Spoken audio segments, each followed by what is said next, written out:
Bom dia, bom dia, bom dia para você. Como você está? Eu espero que você esteja bem. Mais uma manhã se iniciando, esse dia de feriado, dia 7 de setembro. Que Deus possa abençoar a sua vida, a sua casa, tudo aquilo que você coloca as mãos. Que Deus possa abençoar o seu ministério. E a palavra do Senhor, ela nos traz graça e paz. Ela nos traz ensinamento. E hoje é um dia especial. Hoje eu estou aqui tomando meu café, olhando aqui para minha xícara e está escrito assim: Tu te tornas eternamente responsável por aquilo que cativas. Tu te torna eternamente responsável por aquilo que cativas. E o que você tem cativado? O que você tem nutrido? O que você tem nutrido na tua vida? Tu é responsável por aquilo que tu nutre. Muitas vezes nós buscamos terceirizar os nossos problemas, terceirizar as nossas situações, mas nós somos responsáveis por aquilo que cativamos, nós somos responsáveis por aquilo que nós fazemos, nós somos responsáveis por aquilo que nós decidimos fazer. Então nós nos tornamos responsáveis por aquilo que cativamos, e eternamente quer dizer para sempre, porque as coisas não voltam atrás. Aquilo que nós decidimos, aquilo que nós fazemos, as decisões não tem como voltar atrás. Muitas decisões realmente é impossível você retornar. É impossível ter um dito popular que diz: sobe numa montanha, joga um saco de pena e depois tenta recolher as penas. Assim são as nossas decisões. Assim são as nossas situações que nós vivemos no dia a dia e que nós nos tornamos responsáveis por todas elas. Não tem como juntar tudo novamente e colocar num lugar só. Então é fato que nós tenhamos que ter a mente tranquila para tomar decisões e cativarmos aquilo que nós queremos realmente em nossas vidas, porque somos responsáveis por aquilo que cativamos. Amém? E hoje, nessa manhã, nós estamos no capítulo 22 do Evangelho de Lucas. Ontem eu até já li essa parte, mas não consegui falar sobre ela, porque o Espírito Santo me levou a falar somente de uma passagem, da passagem a qual Pedro seria peneirado. E hoje nós vamos falar de outra passagem muito conhecida, que diz assim, versículo 22, 39. E saiu para o Monte das Oliveiras, como era o seu costume, e os seus discípulos também o seguiram. E quando ele chegou ao lugar, disse-lhes: Orai, para que não entreis em tentação. E ele apartou-se dele, a uma distância equivalente a um tiro de pedra, e pondo-se de joelhos, orava, dizendo: Pai, se queres, aparta de mim esse cálice, todavia não seja feita a minha vontade, mas a tua. E apareceu-lhe um anjo do céu que o fortalecia, e estando em agonia, orava com mais intensidade. E o seu suor veio a tornar-se como grandes gotas de sangue, que corriam até o chão. E levantando-se da sua oração, veio até os seus discípulos e os achou dormindo de tristeza.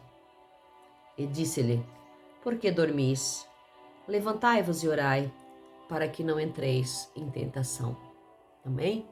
E aqui nós vemos Jesus passando os seus momentos de agonia. Pois é, até Jesus teve momentos de agonia.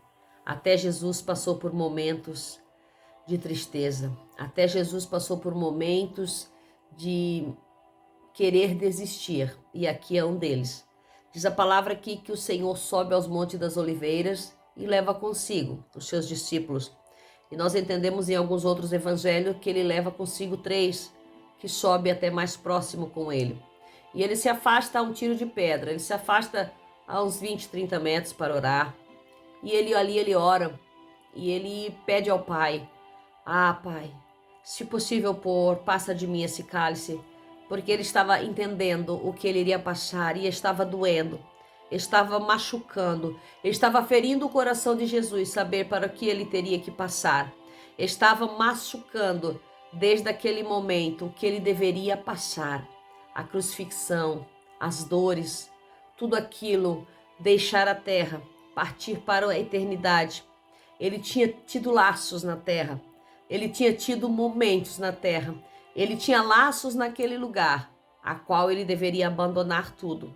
Ele deveria deixar. E para Jesus também, ele era carne. Ele era composto de 100% homem, 100% Deus. Ele sentia as dores humanas. Então essa dor emocional nesse momento o feriu. Essa dor emocional nesse momento o tocou. E Jesus diz a Deus: Senhor, se possível for, passa de mim esse cálice, mas que em tudo seja feita a tua vontade, não a minha. Ali Jesus está dizendo para o Pai: Jesus, Senhor, eu quero desistir. Pai, eu quero parar. Pai, eu quero continuar aqui, mas que em tudo seja feita a tua vontade, não a minha. Eu vim por um propósito, eu estou aqui por um propósito, e este propósito fala de uma humanidade, esse propósito fala de toda a humanidade, e eu vim para isso, para morrer e ressuscitar por este povo, por todo este povo. Mas a vontade de Jesus ali, naquele momento, aparentemente, eu não posso dizer sem dúvida, mas eu posso dizer que aparentemente era de desistir do propósito. E quantos de nós temos essa vontade de desistir do propósito? Quantos de nós pensamos em desistir do propósito?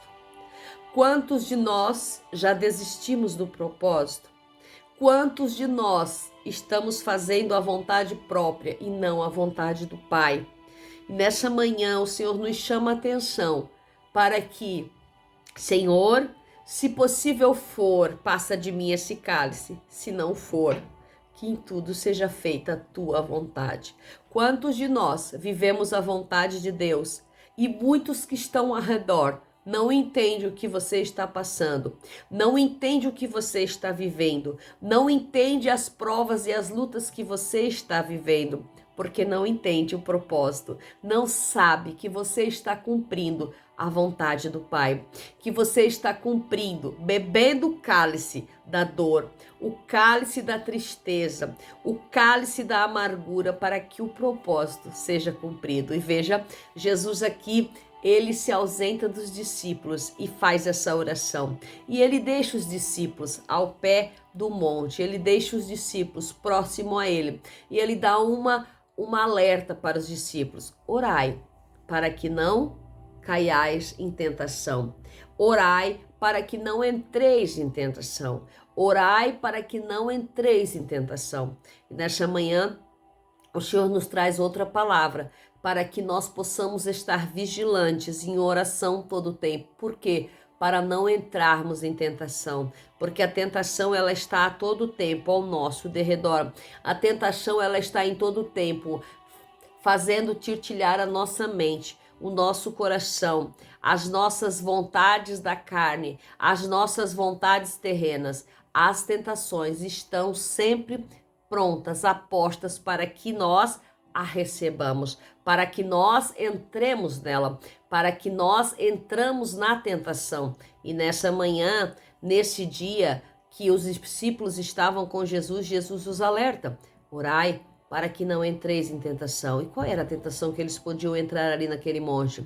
Qual era a tentação que os discípulos podiam entrar ali naquele monte? Veja, que nós vamos ver mais para frente, que de repente Jesus volta e diz a palavra do Senhor que ele ora em agonia, que ele soa sangue, que ele transpira gotas como de sangue, ele transpira gotas, suor grosso, ele transpira gotas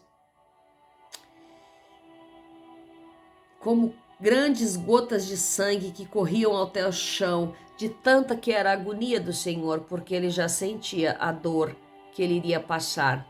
Ele já sentia aquilo tudo. E estando ele em agonia, quanto mais agonia ele estava, mais com intensidade ele orava. E veja que nós passamos por momentos difíceis em nossas vidas, que quanto mais agonizante nós estamos, menos nós oramos. Quanto mais agonia nós sentimos, menos nós temos força de orar. Mas diz a palavra do Senhor que quanto mais ele orava, do céu vinha um anjo que o fortalecia, do céu vinha um anjo que o dava força. Então, quando você está passando por lutas, quando você está passando por dificuldades e que você vive momentos de tristeza, que se você se colocar na presença do Pai, orando ao Senhor, o Senhor envia anjos para nos fortalecer. E nessa manhã eu quero decretar sobre a tua vida anjos para fortalecer a minha e a tua vida. Eu quero falar para você nessa manhã, chamar até nós os anjos que nos fortaleçam, os anjos que nos fortalecem nessa manhã, que eles possam vir até nós nessa manhã, que eles possam chegar na tua vida nessa manhã e fortalecer você que possa estar passando por agonia, por momentos de agonia, por momentos de tristeza. E diz que Jesus orou, Jesus transpirou até gotas como se fossem de sangue, e Jesus levantou-se da sua oração e ele vai até os seus discípulos e achou-os dormindo de tristeza. Veja, nesse evangelho, a palavra vem que eles dormiam de tristeza. De tristeza por quê? Porque eles viam a agonia de Jesus. Eles viam a agonia que Jesus estava passando. Eles dormiram porque eles não oraram. Eles decidiram não orar. Eles decidiram deixar a tristeza tomar conta deles. E a tentação deles aqui entrou neles, que era a tristeza. E ele disse no versículo 40, orai para que não entreis em tentação. E quando ele volta, ele viu que eles tinham entrado em tentação. E a tentação daquele momento no Monte das Oliveiras não podia ser outra a não ser se adormecer na fé. Adormecer na fé que estava mantendo eles ali. E eles adormeceram na tristeza. Então Jesus disse, porque dormis? Levantai e orai, para que não entreis em tentação. Era necessário naquele momento permanecer em oração. Era necessário naquele momento permanecer em conexão com o Pai. Era necessário naquele momento estar em vigilância de oração. E eles dormiam de tristeza. Eles não tinham força para orar. Eles não tinham força de prevalecer na oração. Eles dormiam porque já não tinham força de estar com os olhos espirituais abertos. E eles deixaram a carne tomar conta do seu ser e adormeceram na tristeza de saber que o mestre passariam por todas essas coisas, que a palavra estava se cumprindo. E por todos eles serem judeus, eles entendiam a palavra, eles entendiam o que viria, eles entendiam o que estava para acontecer. Nessa manhã eu quero falar uma palavra para você. Não durma diante da agonia. Não durma diante da tentação. Não durma diante das situações pesarosas. Não durma diante das situações difíceis.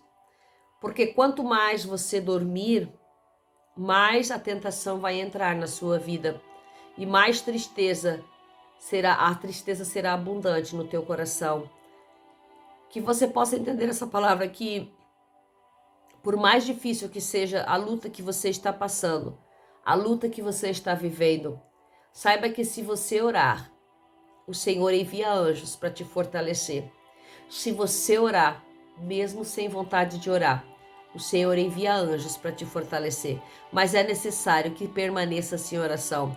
Porque a partir do momento que nós deixamos de orar, a partir do momento que nós não nos conectamos com o Senhor, logo a tentação vem e toma conta. Logo a tentação vem e tira-nos do foco, tira-nos do objetivo, tira-nos do propósito. Veja que aqui até Jesus quis entregar ao Pai aquele propósito que ele precisava cumprir. Ele quis entregar, mas ele não entregou. Ele disse, Senhor, que seja feita a tua vontade, não a minha. A vontade de Jesus era largar o propósito naquele momento. Imagine nós, quanta vontade temos de abandonar o propósito. Mas nessa manhã, essa palavra te fortalece para dizer para você, não desista do propósito, porque diante das lutas e das batalhas, o Senhor envia anjos fortalecedores. Receba o anjo fortalecedor nessa manhã na sua vida, em nome de Jesus. Que Deus possa abençoar o seu dia, para a honra e glória do Senhor. Café com Palavra. Até amanhã.